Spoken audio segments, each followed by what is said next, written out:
નમસ્કાર મિત્રો, તો અમે લઈને આવી ગયા છીએ દાંતીવાડા ડેમ અને બનાસ નદીના સમાચાર। તો તારીખ થઈ છે 29/9/2025, સમય થયો છે 11:30। તો બનાસ નદીમાં પાણી કેમ બંધ કરવામાં આવ્યું છે તેની માહિતી અમે તમને આપી દઈશું। હવે વાત કરીએ દાંતીવાડા ડેમમાં પાણીની આવકની।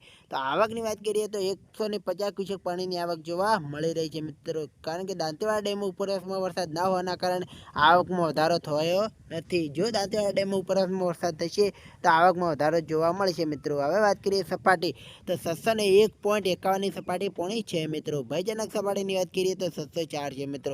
હવે વાત કરીએ બનાસ નદી, તો બનાસ નદીમાં જે 712 ક્યુસેક પાણી છોડવામાં આવતું હતું તે બંધ કરવામાં આવ્યું છે, કારણ કે દાંતીવાડા ડેમમાં ઉપરવાસમાં વરસાદ ના હોવાના કારણે આવકમાં પાણી ના હોવાના કારણે બનાસ નદીમાં પાણી બંધ કરવામાં આવ્યું છે મિત્રો। જો દાંતીવાડા ડેમમાં ઉપરવાસમાં વરસાદ થશે તો આવકમાં વધારો થશે, તો બનાસ નદીમાં પાણી ફરી છોડવામાં આવશે મિત્રો। તો અમે તમને માહિતી આપતા રહીશું દાંતીવાડા ડેમ અને બનાસ નદીની। તો અમારી ચેનલને